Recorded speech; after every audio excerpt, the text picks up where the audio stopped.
Honorable Foreign Minister, Honorable President of the University,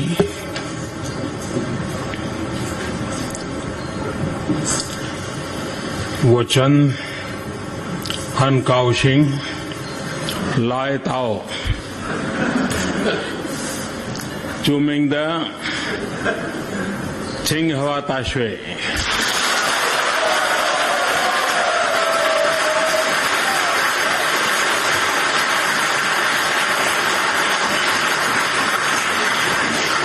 Niman Chued, Woshua Chungwan,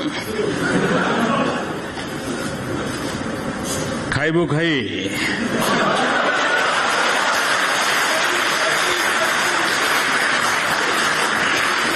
Kaima,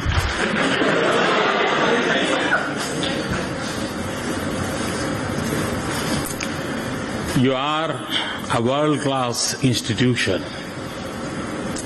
You are a symbol of success of China's education sector. You are the foundation for China's economic miracle. You have produced great leaders, including President Xi. It is not surprising that China's economic growth in research, science and technology have taken a place together. I particularly like the old Chinese saying, if you think in terms of year, plant a seed. If you think in terms of 10 years, plant a trees. But if you, in terms of 100 years, then teach the people. In India, to the ancient saying is, Vaye krute vardhate eva nityam vidya dhanam sarvadhan pradhanam.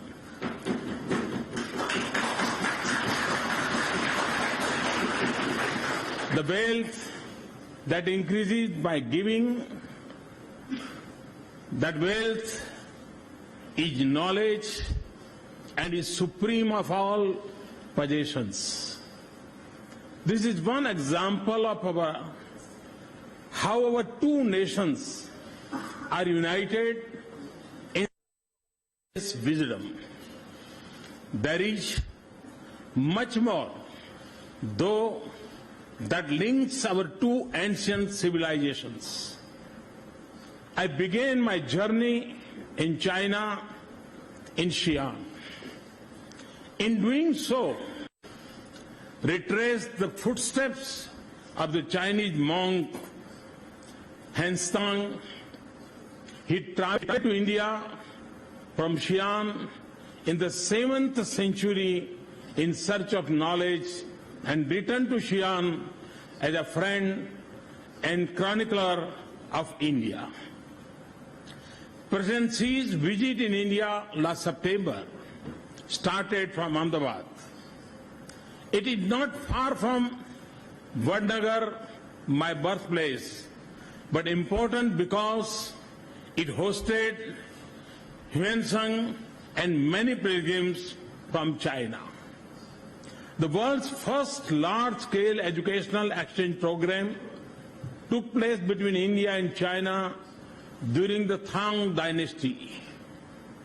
Records talk of about 80 Indian monks coming to China and nearly 150 Chinese monks returning after their education in India.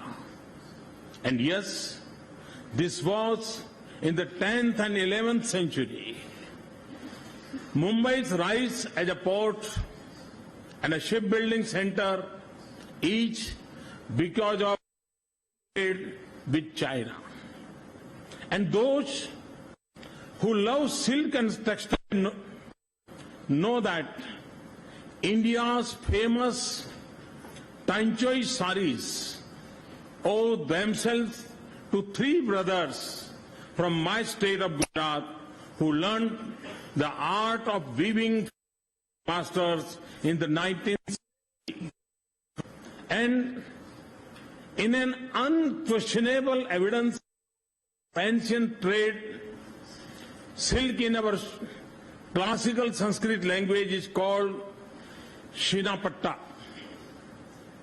So, the centuries-old story of our relations had been of spiritualism, learning, art and trade. It is a picture of respect for each other's civilization and of shared prosperity. It is reflected in the human values of Dr. Dwarkanath Kotnis, a doctor from India who treated soldiers in China during the Second World War. Today, after difficult and sometimes dark passages of history, India and China stand at a rare moment of vast multiple transition in the world. Perhaps the most significant change of this era is the re-emergence of China and India. The world's two most populous nations are undergoing economic and social transformation on a scale and at a speed that is unmatched in history. China's success over the past 3 decades has changed the character of the global economy. India is now the next frontier of the economic revolution. We have the demography for it. About 800 million people in India have reached the age of 35 years. Their aspirations, energy, enterprise and skills will be the force for India's economic transformation. We know and we now have it and the will to make it happen. Over the past year, we have moved with a clear and coherent vision. And we have acted with speed and boldness to implement it. We have taken sweeping steps to reform our policies and open up more to foreign direct investments.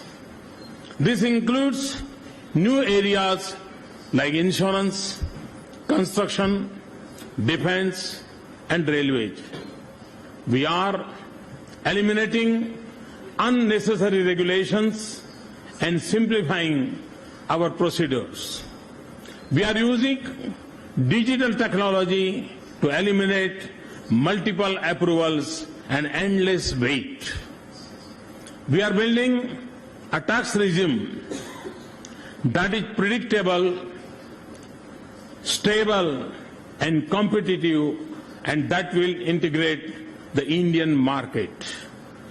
We are scaling up investment in next generation infrastructure, roads, ports, railways, airport, telecom, digital network, and clean energy. Our resources are being allocated with speed and transparency, and we will make sure that land acquisition does not become a barrier to growth or a burden on farmers. We are creating the global skill pool to establish a modern economy with a world-class manufacturing sector. We are reviving our agricultural sector to restore the fortunes of our farmers and boost our growth.